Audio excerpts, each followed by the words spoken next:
Have you ever picked up the Bible and asked yourself this question? Where do I even start? Well, in today's video, I'm going to be giving you 3 steps that you can take to ensure that your time spent studying the Word of God is fruitful. But make sure you stick around to the end of this video because I have a bonus tip for you that you'll only hear unless you stay all the way to the end. Well, welcome to the channel. My name is Joe, and I help teach people just like you how to faithfully follow Jesus. But let's jump right into this first step. This first step is going to be observation. I don't know if you've ever heard this word before, but this word is just a big fancy word for what means what is going on in the Bible in this specific passage or text of scripture. So in the observation step of these 3 steps that I'm sharing with you today, observation helps you kind of frame out what is actually taking place in the Bible at this specific time that you're reading it. The genre of scripture refers to like Psalms is poetic literature and Proverbs is wisdom literature, right? You have narrative, which is Genesis, or you have the Gospels, which is Matthew, Mark, Luke, and John. And observation leads you to the 5 whys, which you probably, if you went to elementary school at any point in time and you're watching this, you've probably heard the 5 whys before. Who, what, where, when, and why. Those 5 whys will actually help frame out who are the main characters in the story, right? Who is it actually taking place? Like, where is it taking place? When did it happen? What happened? Why did it happen? And what is being communicated in that specific text of scripture?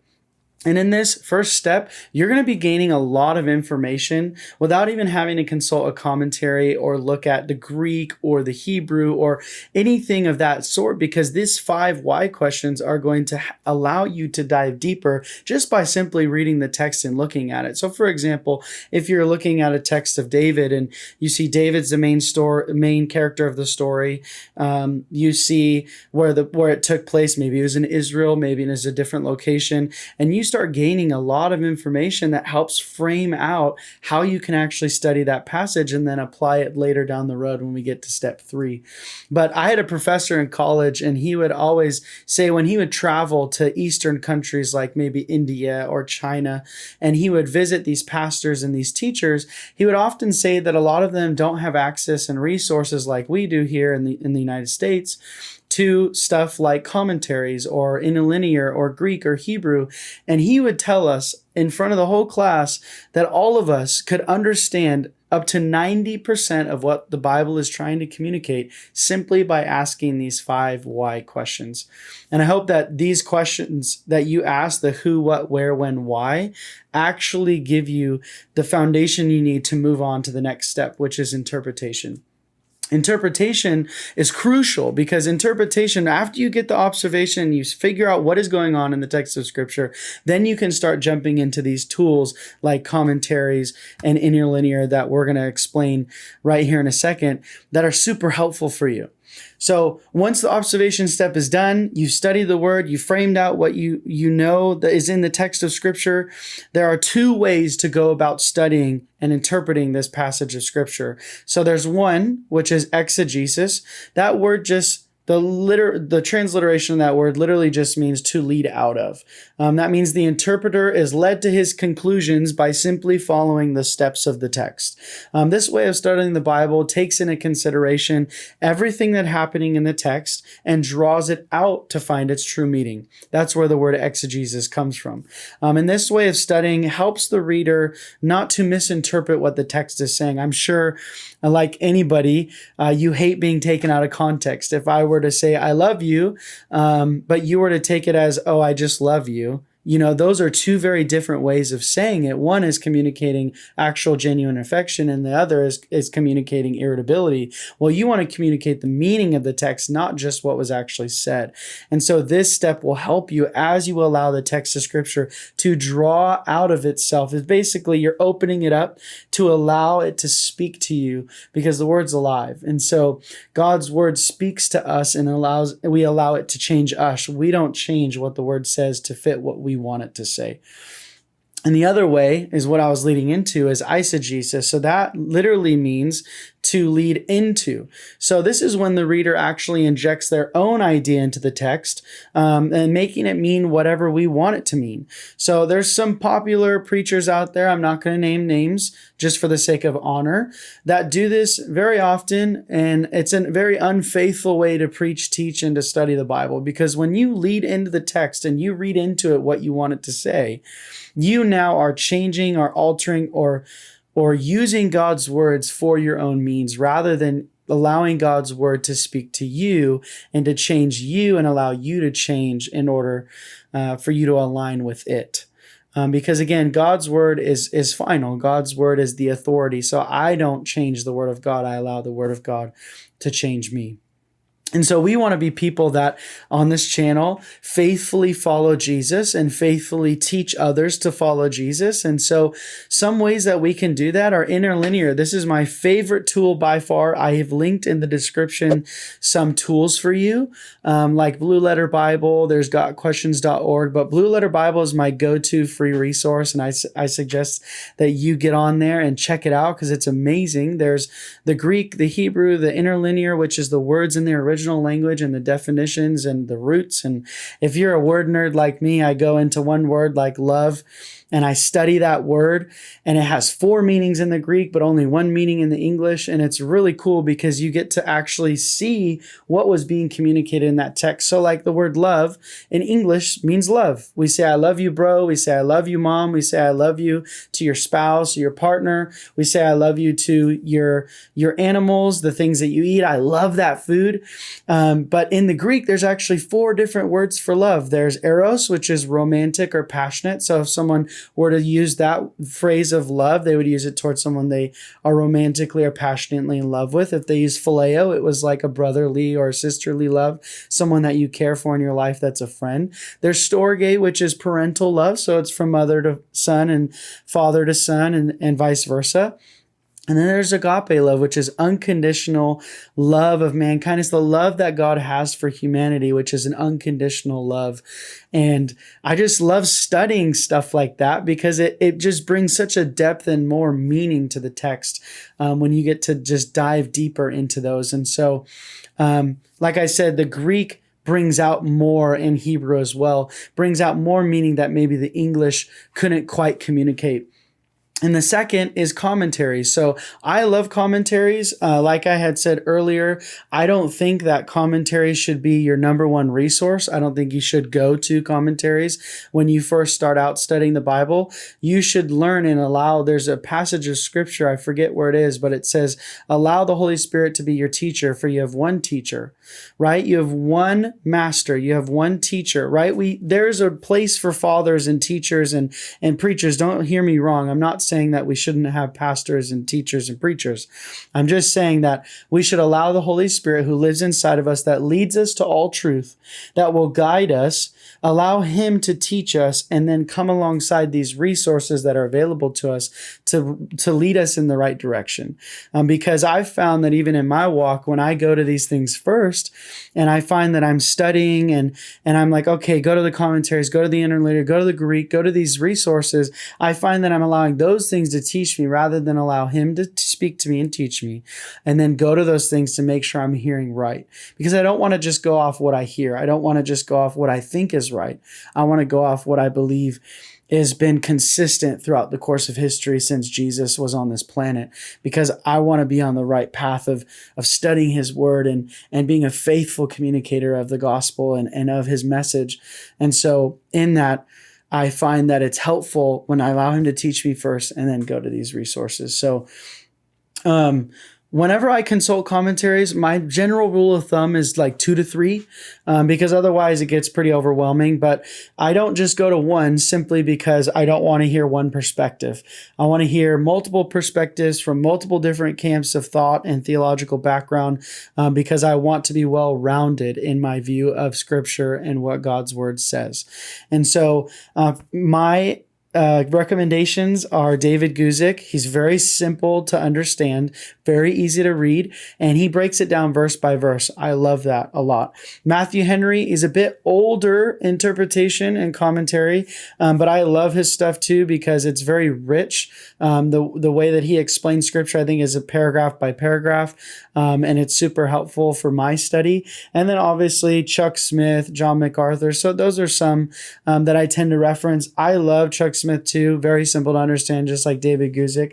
And once you get past the commentaries, the interlinear, you study those parts of scripture, then comes the third and final step. And I just want to say at this step, it's application. I personally do not jump to application until I have done step 1 and 2. If I have not done step 1 and 2, application is not necessary yet because I haven't found the meaning and I haven't dove deep into what is culturally, historically, in the community of believers is accepted in the body of Christ, because I want to make sure that my application doesn't come from just a good idea. I want to make sure my application comes from faithfully studying God's word. And so in the application step, I just want to make some disclaimers, is that even though the Bible was written for me, the Bible was not written to me. So what does that mean? That means that even though the Bible was written for me, anybody can pick up the Word of God and read it. It does not mean that it was written to me. It was written to Greeks. It was written in Hebrew. It was written in Greek. And so there's two very different audiences that these books were given to. And so I don't want to assume that because I'm an American in the first world country and I have an individualist mindset, that I'm just going to approach the text of Scripture and that's exactly how it should be read. A lot of these texts are from an Eastern culture that's a communal background, that is a communal society that doesn't think individualistic, and that they think different about money, they think different about family, they think different about food, finances, everything that I would think is normal to me isn't necessarily normal in that text of Scripture. And so I want to remind myself that a lot of the New Testament was written to Middle Eastern Jewish believers, Messianic Christians, and Gentile Christians. And I don't want to assume that my normal and my lifestyle is exactly identical to theirs, because it's not at all. And so I want to just make sure that any presumptions that I have or prejudices or things that I might have in my mind that might seem like okay, I want to make sure that it lines up with what Scripture is actually saying. And so some final questions that are helpful in the application stage is, what is the author's original intent and meaning of this passage? God gave authors, there's 66 books in the Bible, over 40 different authors. I want to make sure that the author's original intent in this passage of Scripture is being communicated effectively. I want to make sure that God is, what he's trying to communicate to us as the readers, what did he communicate to the hearers first? And then how does that apply to me? Because I don't want to say, how does this apply to me without first consulting, okay, well, what did it mean to the people that it was written to first? Because I can draw principles. It may not directly apply to me, but I can draw out biblical principles that can apply to my everyday life. And so what's the context, right? What does this mean for the original audience? How did they receive the message? And what did they do in response to this passage of Scripture, and what did it look like for them in their daily life? What is the universal principle being communicated? Like I had just said, it may not be that it's specifically for you, but there are universal principles in that text that are being communicated. And so what do we learn about God and his character in this passage of Scripture? How do we see God's redemptive plan being worked out in the audience's lives? How do we apply the universal principle to our lives today? So what are some heart issues that you see in the text that apply to you? What are the truths about God that you learned from this passage today? And how do these truths that you found change how you view God, or shape how you view the world, right? And finally, how do these truths you learned help you to love those around you and love God better? Those questions will allow you to rightfully bring application to the table, because you don't want to bring a text of Scripture and apply it wrongfully. And this will help you apply it appropriately in the situations you might find yourself in. So if you've made it this far in the video, this is finally the bonus tip, step 4. And I actually use this step before I start the first step because I think it's the most powerful. But this step is communing with the Holy Spirit before you start reading. I want you to quickly let me know in the comments down below what tips so far out of the 3, observation, interpretation, application, have you used before? Communing with the Holy Spirit means simply this, that you pray, you talk to him, and you have communion with the Lord. You just sit with him, you talk to him about his word, you allow the word to speak to you. You say, God, I just want you to show me Jesus in these pages of the scripture. Because from Genesis to Revelation, the Bible is about Jesus. And the Bible is wholly and unequivocally about Jesus. And so when I approach a passage of scripture, I know that this will ultimately lead me back to truth, which is Christ himself. And so in the pages of the Bible, when I sit down, I say, God, I know that this is a love letter to me and to the people you wrote it to. And I want to understand who Jesus is and how I'm to respond to what you're speaking to me. And this prayer helps me focus on the Lord and gives me my full attention over to him and everything that I am. The point of this step is really just to connect with him. To commune with the Lord is to love him with my heart, my soul, my mind, and my strength. I'm not just coming to the Bible and making this all about an intellectual assent. I'm actually telling the Lord, I want my heart to be changed. I want everything about me to be different. And I want you to make me more like Jesus. And so allow the pages of scripture to change you from the inside out. It's giving all that you are over to the pages of his heart and allowing his heart to change yours. And so if you found any value in today's video, make sure to smash that like button. It helps beat the algorithm and gets this video out to more people that I know it would benefit them. And if you're new here, consider subscribing. I'd love for you to join the Kingdom Allegiance family and to continue to grow and learn more about Christ with me. If you're interested, click here to see a story about how God used me and a couple friends of mine at the time minister to a woman at the grocery store. But I'll see you guys in the next video.